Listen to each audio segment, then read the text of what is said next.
திங்கட்கிழமை வீடியோக்கான ஒரு ப்ரோமோ தாங்க வந்திருக்கு. ப்ரோமோ வந்து சூப்பரா இருந்துச்சு அப்படின்னு தாங்க சொல்லணும். அதாவது நம்ம கௌதம்க்காக வந்து ஆசையா வந்து மதுமிதா சமைச்சு வைக்காங்க. ஆனா, அது அப்படியே வந்து நம்ம கௌதம் இருக்காங்கல்ல, அவங்க வந்து மதுமிதாவுக்கு வந்து சாப்பாடெல்லாம் வந்து பரிமாறுறாங்க அப்படி தாங்க சொல்லணும். அதெல்லாம் பார்க்குறப்போ சேனலை மட்டும் மறக்காம லைக் அண்ட் சப்ஸ்கிரைப் மட்டும் பண்ணிருங்க. ஃபர்ஸ்ட்டு எடுத்த உடனேயுமே வந்து வீட்ல எல்லாமே சமைச்சுக்கிட்டு இருக்கிற மாரி தான் காட்டிக்கிட்டு இருக்காங்க மதுமிதா வந்து. அந்த நேரத்தில பாட்டி வந்து கேட்குறாங்கல்ல, "என்னம்மா இதெல்லாம் சமைச்சுக்கிட்டு இருக்க?" அப்படிங்கிற மாரி சொன்னோனையும், "அவருக்கு பிடிக்கும் பாட்டி, அதனால தான் சமைக்கிறேன்." அப்படிங்கிற மாரி சொன்னோனே, "சரிம்மா இந்த மாரி பொண்ணு தான் வந்து என் பேரனுக்கு கிடைக்கும்னு ஆசைப்பட்டுக்கிட்டு இருந்தேன்." அப்படிங்கிற மாரி சொல்லிக்கிட்டு இருக்கிற மாரி காட்டுறாங்க. அவர் வந்தோனே நான் தான் என் கையால வந்து அவருக்கு வந்து பரிமாறணும்னு ஆசையா இருக்கு அப்படிங்கிற மாரி வந்து மதுமிதா சொல்றாங்க. சரிம்மா இன்னும் கொஞ்ச நேரத்தில வந்து அவன் ஆஃபீஸ்ல இருந்து வந்துருவான் அப்படிங்கிற மாரி சொல்லிட்டு பாட்டி வந்து போயிடுறாங்க. சரின்னு சொல்லிட்டு கொஞ்ச நேரம் கழிச்சு பார்த்தா, வெளியில வந்து கார் சவுண்டு கேட்குது. ஆசையா வெளியில வந்து மதுமிதா வந்து ஓடி போறாங்க. ஓடி போய் "குடுங்க பேக் குடுங்க" அப்படின்னு சொல்லிட்டு மதுமிதா வந்து அந்த பேக் கேட்காங்க. கௌதம் வந்து "இல்லங்க இருக்கட்டும்" அப்படிங்கிற மாரி சொல்றாங்க. "குடுங்க நான் கொண்டு போறேன். இதில என்ன இருக்கு?" அப்படிங்கிற மாரி வந்து மதுமிதா சொன்னோனே, சரிங்க கொண்டு வாங்க" அப்படின்னு சொல்லிட்டு அந்த பேக்க வந்து கொண்டு வராங்க. "சரிங்க நீங்க வந்து போய் ரிஃப்ரெஷ் எல்லாம் ஆயிட்டு வாங்க. உங்களுக்காக வந்து இன்னைக்கு என் கையால சமைச்சிருக்கேங்க. அதுவும் உங்களுக்கு பிடிச்ச சாப்பாடெல்லாம் சமைச்சிருக்கேன்" அப்படிங்கிற மாரி சொல்றாங்க. "எனக்கு பிடிச்ச சாப்பாடா? எனக்கு பிடிச்ச சாப்பாடுனா நான்வெஜ் தான் நான் நல்லா சாப்பிடுவேன். ஆனா அத நீங்க சமைச்சிருக்கீங்களா?"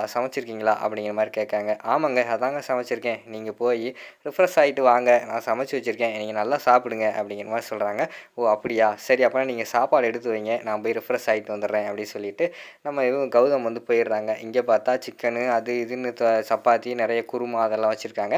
எல்லாத்தையுமே எடுத்து பிளேட்ல வச்சுடுறாங்க. வந்தவொடனே அந்த வாசனையே கமகமன்னு இருக்கு. "என்னங்க வாசனையே சூப்பரா இருக்குங்க" அப்படின்னு சொல்லிட்டு அந்த இடத்துல வந்து நம்ம கௌதம் உட்காந்து சாப்பிட ஆரம்பிக்காங்க. சாப்பிட ஆரம்பிச்ச உடனேயும் உண்மையாவே சொல்றேங்க, ரொம்ப டேஸ்ட்டா இருக்குங்க. நான் வந்து சாப்பாடுனா நான் விரும்பி விரும்பி சாப்பிடுற ஆள் தாங்க. உங்க கல்யாணத்துக்கு முன்னாடியே வந்து நான் ரொம்ப விரும்பி சாப்பிட்ட ஆளு தான். ஆனா இப்ப பார்த்துக்கிட்டோம்னா, அத விட அதிகமா சாப்பிட ஆரம்பிச்சுட்டேங்க அப்படிங்கிற மாரி சொல்லி சிரிச்சுக்கிட்டு இருக்காங்க. "பரவாயில்லங்க சாப்பிடுங்க. வீட்டு சாப்பாடு தானே" அப்படிங்கிற மாரி வந்து மதுமிதா சொல்றாங்க. "ஆமாங்க. ஆனா இப்ப அதிகமா சாப்பிட ஆரம்பிச்சுட்டேன். ஆனா ஹெல்த்தியா சாப்பிட ஆரம்பிச்சுட்டேன்" அப்படின்னு சொல்லிட்டு அந்த இடத்துல வந்து கௌதம் வந்து சொல்ற மாரி காட்டிக்கிட்டு இருக்காங்க. "இன்னும் வேணுமா? வேணுமான்னு?" சொல்லிட்டு பழுமாறுறாங்க. சரின்னு சொல்லிட்டு சாப்பிட்டு முடிச்சிடுறாங்க.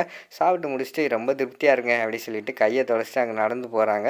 போம்போது டக்குன்னு திரும்புறாங்க கௌதம். திரும்பிட்டு, "மதுமிதா நீங்க சாப்பிட்டீங்களா?" அப்படிங்கிற மாரி கேட்காங்க.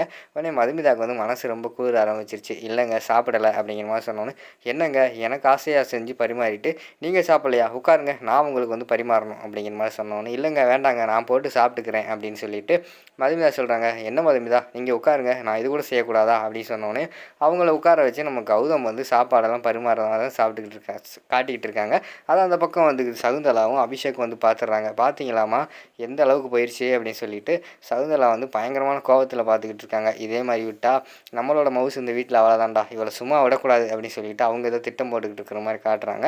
அதோட பார்த்துக்கிட்டிங்கன்னா அந்த ப்ரோமோ வந்து முடிச்சிடுறாங்க.